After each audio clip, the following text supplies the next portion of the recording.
오늘 우리에게 주신 하나님의 말씀은 나훔 1장 9절에서 15절까지의 말씀입니다. 한 절씩 읽도록 하겠습니다. 너희는 여호와께 대하여 무엇을 꾀하느냐? 그가 온전히 멸하시리니 재난이 다시 일어나지 아니하리라.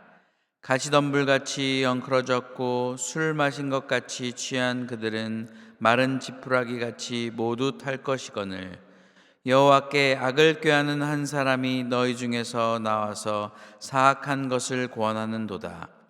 여호와께서 이같이 말씀하시기를 그들이 비록 강하고 많을지라도 반드시 멸절을 당하리니 그가 없어지리라. 내가 전에는 너를 괴롭혔으나 다시는 너를 괴롭히지 아니할 것이라. 이제 내게 지은 그의 멍에를 내가 깨뜨리고 내 결박을 끊으리라. 나 여호와가 내게 대하여 명령하였나니 내 이름이 다시는 전파되지 않을 것이라. 내가 내 신들의 집에서 새긴 우상과 부은 우상을 멸절하며 내 무덤을 준비하리니 이는 내가 쓸모없게 되었음이라. 함께 읽겠습니다. 볼지어다 아름다운 소식을 알리고 화평을 전하는 자의 발이 산 위에 있도다. 유다야 내 절기를 지키고 내 서원을 갚을지어다. 악인이 진멸되었으니 그가 다시는 내 가운데로 통행하지 아니하리로다 하시니라. 아멘. 오늘 주신 말씀 가지고 악인의 끝 의인의 소망이라는 제목으로 말씀 나누기 원합니다. K-드라마라는 말이 유행하고 있습니다. K-드라마 열풍. 그래서 한국의 드라마, 한국의 TV쇼들이 한국 사람들만 보는 것이 아니라 전 세계 사람들이 찾아서 보는 그런 한국 드라마에 대한 그런 관심과 유행이 퍼져나가고 있는데, 최근에 한국에서 유행한 드라마로 참교육이라는 드라마가 굉장히 열렬한 반응을 사람들에게서 이끄는 것을 보았습니다. 내용은 굉장히 단순한데요. 학교 현장에서 일어나는 수많은 부조리들과 불의들, 특별히 일부 학생과 학부모들의 일탈 및 범죄를 제어할 장치가 학교의 부재에서 또 선생님들과 학생들이 피해를 보고 있는데, 그에 맞서서 주인공이 이 학교에 들어가서 이 선량한 학생들과 또 선생님들을 보호하고 또 잘못을 저지르던 그런 학생과 학부모들을 교화시키고 바꾸는 그러한 내용들을 그리고 있는 드라마입니다. 근데 그런 것들이 사람들의 마음속에 많은 공감을 불러오고 또 일종의 카타르시스, 이 묵은 채증이 내려가는 것과 같은 그런 시원함을 사람들에게 불러일으켜서 이 드라마가 굉장히 인기를 끌었습니다.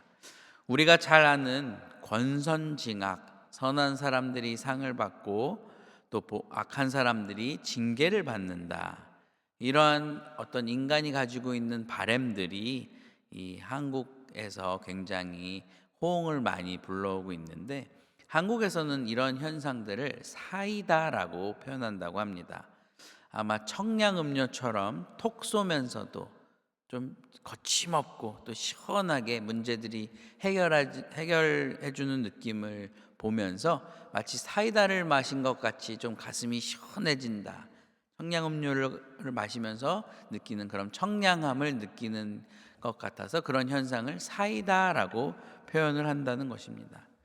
왜 한국 사람들, 또 이러한 드라마가 한국 사람들뿐만이 아니라 전 세계 사람들에게 이렇게 호응을 얻을까? 역설적으로 우리의 삶은 이런 사이다 같은 삶이 아니어서 그렇지 않을까? 우리의 삶은 또 우리가 갖고 있는 문제들이 굉장히 복잡하게 얽히고 설켜서 이것들이 거침없이 좀 속 시원하게 해결되는 것들이 참으로 어려운 것들이 우리의 삶이기 때문이지 않을까라는 생각을 해봅니다. 한국에서는 이 사이다에 반대되는 현상을 고구마라고 표현한다고 하더라고요. 고구마를 또 물 없이 또 먹으면 이렇게 좀 목이 막히고 가슴이 텁텁하게 막히는 것 같은 그런 것 같은데, 그런 사이다와 고구마, 그래서 사이다를 찾는 한국의 현상을 보면서, 그렇다면 우리가 오늘 성경을 통해서 읽은 하나님은 어떻게 우리의 삶 가운데 일하실까? 특별히 우리는 하나님을 정의로우신 하나님, 공의로우신 하나님, 잘못된 것을 바로잡으시는 분이 하나님이시라고 고백을 하는데, 그럼 하나님은 사이다 같이 일하시는 분이 하나님이실까? 그런데 우리가 현실에서 겪을 때 사이다 같이 일하시지 않는 모습들을 많이 보게 되는데, 그렇다면 하나님은 과연 당신의 정의를 어떻게 이루실까? 오늘 우리가 함께 읽은 이 나훔 소선지서인 나훔은 요나서가 쓰여진 지 150년이 지나 다시 한번 아수르의 수도인 니느웨의 멸망을 선포하는 그런 장면들을 그리고 있습니다. 니느웨에게 다시 한번 하나님의 심판을 전하는 이 나훔 선지자의 목소리를 통해서 우리가 고백하는 공의의 하나님은 그 당신의 심판을 통해서 무엇을 이루시는 분인지를 우리가 알 수 있는데, 오늘 한번 알아보았으면 좋겠습니다. 우리가 오늘 본문의 나훔의 본문을 읽으면서 알게 되는 공의의 하나님인 악인의 심판을 통해서 의인의 고난을 끝내시는 분이다, 의인이 겪고 있는 시련을 끝내시는 분이 바로 하나님이시다라는 것을 우리는 알 수 있습니다. 12절에 보면은 여호와께서 이같이 말씀하시기를 그들이 비록 강하고 많을지라도 반드시 멸절을 당하리니 그가 없어지리라. 내가 전에는 너를 괴롭혔으나 다시는 너를 괴롭히지 아니할 것이라 라고 나훔 선지자의 입을 통하여서 하나님의 심판이 선언되는 것을 볼 수 있습니다. 니느웨를 수도로 두고 있던 이 아수르는 북이스라엘을 멸망시키고 남유다를 조공을 바치는 속국으로 만들었던 고대 제국 중에 하나였습니다. 유다의 입장, 통치를 받고 조공을 바쳤던 유다의 입장에서 보면 사실 도저히 그들이 망하지 않을 것 같은, 도저히 무너질지 않았던 것 같은 강대국이었고, 그래서 몇몇 왕들은 아수르의 반란을 일으켜서 잠깐 그 반란이 빛을 발하는 것 같기도 했지만, 그보다는 충성을 바라고 충성을 맹세하고 조공을 바쳐서 국가를 보존하는 길이 옳다고 여겨서 정치적인 영적인 종속을 택했던 그런 강대국이었습니다. 그 군대 숫자가 많고 강함을 인간적인 눈으로 판단했을 때 아수르가 금방 사라진다고 믿기 어려웠기 때문에 차라리 우리가 그 밑으로 들어가더라도 우리의 목숨을 보존하고 안전을 꾀하자라는 선택을 했던 것입니다. 그런데 그런 강대국이었던 아수르를 향해서 하나님께서는 그가 없어지리라라고 말씀을 하셨던 것입니다. 세상의 권력과 힘은, 특별히 악인은 그들의 위력과 권세를 자랑하지만 그러한 악인의 승승장구, 잘 나감에도 끝이 있으며 그 끝을 결정하시는 분은 하나님이시라는 것을 오늘 나훔을 통하여서 볼 수 있는 것입니다. 악인의 끝이 있다는 것은 또한 하나님의 백성이 악인으로 인해 겪는 고난이 아무리 고통스럽고 힘들지라도 그것이 영원히 이어지는 것이 아니라 언젠가는 끝이 있다는, 하나님의 시점에서 끝이 있다는 것을 오늘 우리는 알 수 있다는 것입니다. 하나님께서는 다시는 너를 괴롭히지 아니할 것이다 라고 말씀을 하셨는데, 끝이 없을 것 같은 고난에도 반드시 끝이 있고, 특별히 악인의 불의, 부정의로 인하여서 의인의 피해를 입는 것을 하나님께서는 분명히 알고 계시고, 하나님께서는 그 피해를 당신의 뜻에 따라서 멈추실 것이라는 약속을 이스라엘에게 보여주고 계신 것입니다.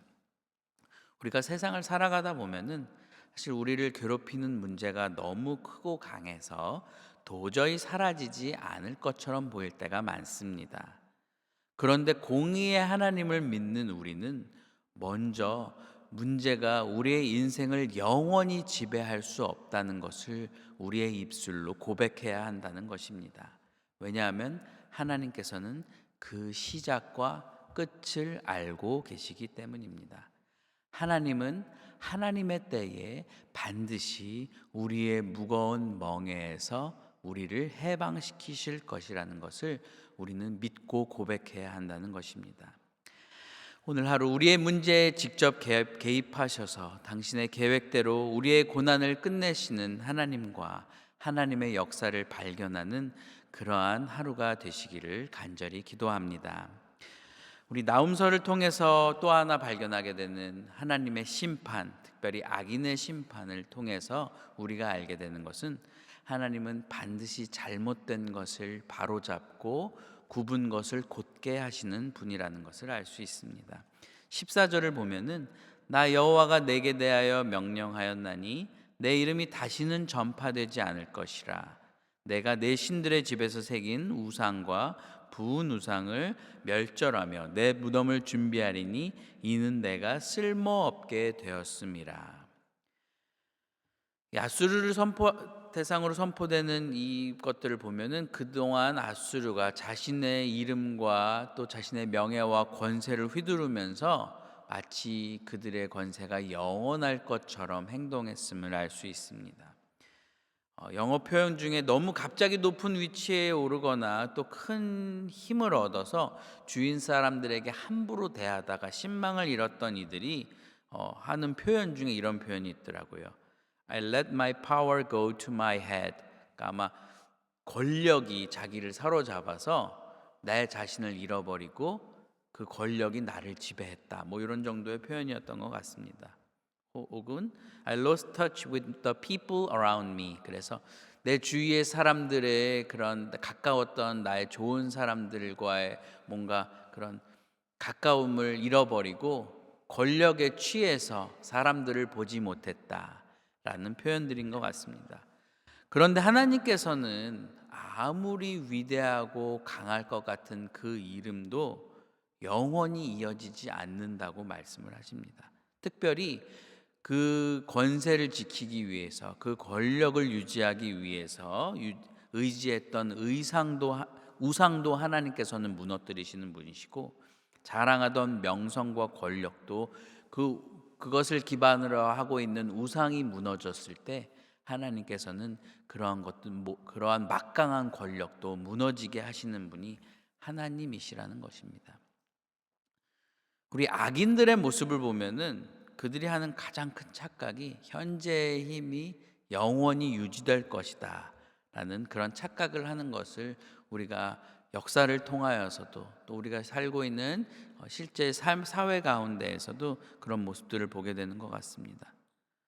그런데 하나님께서는 이 성경을 통하여서 우리에게 분명히 말씀해 주시고 있는데 하나님을 떠난 힘과 성공, 하나님에 기초하지 않고 우상을 의지하면서 얻은 힘과 성공은 영원할 수 없다는 것을 우리에게 가르쳐 주고 계신 것입니다. 근데 우리가 본문을 읽으면은 그러면 악인, 의인을 나누면서 악인이라는 것은 그저 악한 일들을 하는 사람들, 불의한 사람들로 규정하고 의인은 정의로운 사람들, 정의의 편에 선 사람들이라고만 단순히 생각하면 안 되는 것을 볼 수 있습니다. 나움이 말하는 의인은 의로운 행동을 하는 사람들만 말하는 것이 아니라 사실 하나님을 의지하느냐, 의지하지 않느냐에 따라서 우리가 의인이 되기도 하고 악인이 될 수 있음. 우리 모두 똑같은 그런 유혹에 처할 수 있다는 것을 나움은 우리에게 보여주고 있는 것입니다. 단순히 다른 이들에게 해악을 끼치고 특별히 권력을 통해서 다른 이들을 핍박하고 해를 입히는 사람들만 비판하면서 그들의 멸망을 기뻐하는 것이 아니라 혹시 내 안에는 하나님보다 더 의지하고 하나님보다 더 기대는 그런 우상 같은 것들이 있지는 않은가?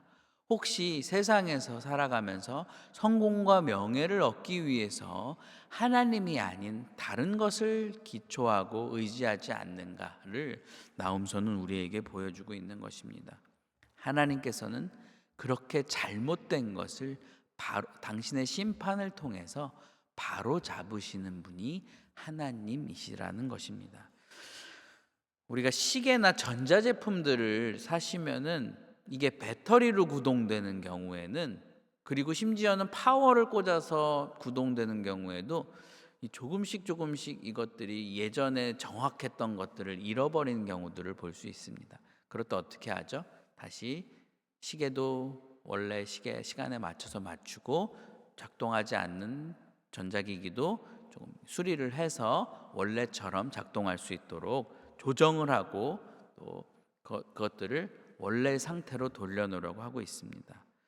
저는 매일매일 우리가 우리의 삶 가운데 해야 될 것들이, 내 안에 하나님 중심의 삶을 방해하는 것들이 혹시 있나를 발견하고, 그것들이 있다면 그것들을 제해 나가는 것, 내 삶을 다시금 하나님을 바라보는 하나님 중심의 삶으로 맞추는 것, 그러한 삶을 매일매일 우리가 살아야 하지 않을까라는 생각을 해보게 됩니다.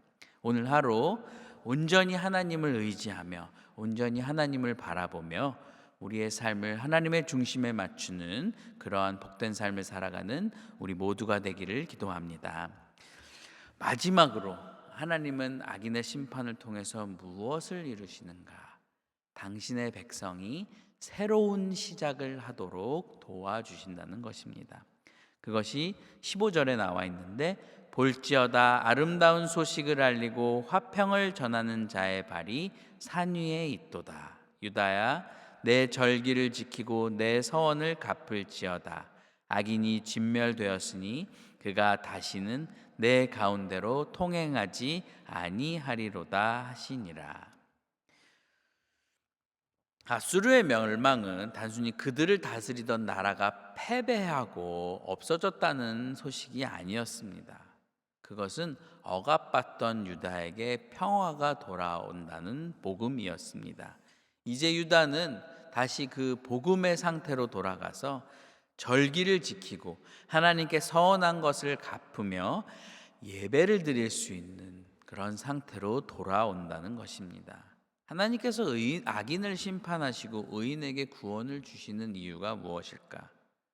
그로 인해서 우리는 의인의 소망을 품어야 할 근거가 무엇일까? 그것은 하나님의 계획이 단지 우리를 어려움에서만 건져주시는 것에 그치는 것이 아니라, 하나님은 그 구원을 통해서 우리가 예배하는 삶, 하나님의 백성으로 다시 살아가게 하는 새로운 시작을 이루신다는 것입니다. 하나님께 의지하는 우리가 기다려야 하는 좋은 소식은, 우리의 문제가 단순히 사라져서 우리를 힘들게 하고 고통스럽게 했던 그 문제만 사라지는 것이 아니라, 우리와 하나님의 관계가 회복되고, 그래서 잃어버렸던 우리의 삶 가운데 기쁨들, 특별히 예배의 기쁨과 감사와 순종의 마음을 다시 회복해서 우리의 삶과 우리의 신앙생활을 새롭게 시작할 수 있다는 것을 오늘 우리는 나홈서를 통해서 배울 수 있는 것입니다. 사랑하는 성도 여러분, 우리가 공의의 하나님께 기대해야 할 것들이 단순히 악인이 심판받는 것, 특별히 우리는 사실 쉽게 다른 사람을 악인으로 정하고, 저 사람이 잘못됐어, 저 사람이 문제야, 저 사람만 없어지면 돼 라고 생각할 때가 많이 있는데요, 성경이 말하고 있는 권선징악, 의인들이 하나님으로 인하여서 회복되고 악인들이 심판당하는 것은 단순히 눈꼴 셔서 못 봐주겠던 의인의 승승장구가 멈추는 것에 그치지 않는다는 것입니다. 오히려 성경이 말하고 있는 것은, 악인의 횡포가 우리의 삶 가운데 아직 끝나지 않고 그러한 모습들이 계속 이어지는 것처럼 보여도, 그래서 우리의 삶 가운데 문제가 끝나거나 멈추지 않는 것처럼 보여도, 하나님께서는 이미 그 끝을 알고 계시면서 하나님의 계획 안에서 우리의 삶 가운데 잘못된 것을 바로 잡으시고, 그로 말미암아 새로운 길을 걸어가도록 우리를 인도하신다는 것입니다. 그것이 바로 우리가 고백하는 공의의 하나님, 정의의 하나님이시라는 것입니다. 그렇다면 그 공의의 하나님에 대한 믿음을 가지고 우리는 어떻게 살아야 할까? 그런 공의의 하나님이 우리를 지켜보시고 우리를 향한 크고 놀라운 계획을 갖고 계시며 그 계획대로 우리를 오늘 하루도 인도하신다는 그 믿음을 고백하면서 복된 하루를 경험하시는 여러분과 제가 되기를 간절히 기도합니다. 우리 함께 기도하시겠습니다. 하나님 아버지, 악인의 힘과 눈앞의 어려움만 바라보며 낙심하지 않게 하시고 모든 일의 끝을 주관하시는 주님을 신뢰하게 우리를 도와주시옵소서. 우리를 얽어매는 멍에를 끊어주셔서 다시 평화와 예배와 감사와 소망의 자리로 우리를 인도하여 주시옵소서.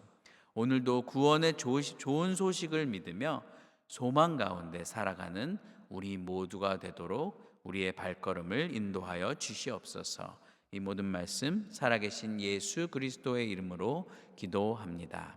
아멘. 하늘에 계신 우리 아버지여, 이름이 거룩히 여김을 받으시오며 나라가 임하시오며 뜻이 하늘에서 이루어진 것 같이 땅에서도 이루어지이다. 오늘 우리에게 일용할 양식을 주시옵고 우리가 우리에게 죄 지은 자를 사하여 준 것 같이 우리 죄를 사하여 주시옵고 우리를 시험에 들게 하지 마시옵고 다만 악에서 구하시옵소서. 나라와 권세와 영광이 아버지께 영원히 있사옵나이다. 아멘.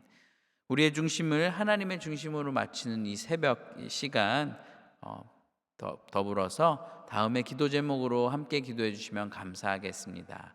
그리스도의 제자를 만들어 세상을 변화시키는 교회가 되도록.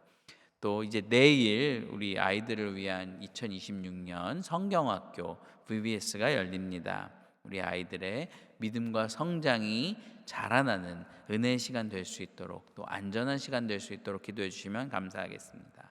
마지막으로 모든 교우님들과 성도님들의 치유와 회복의 은혜를 위하여서 우리 한 마음으로 기도하겠습니다. 함께 기도하시겠습니다. 참으로 고마우신 하나님 감사합니다. 우리의 발걸음을 주님의 전으로 인도하여 주시고 예배의 자리를 사모하는 마음으로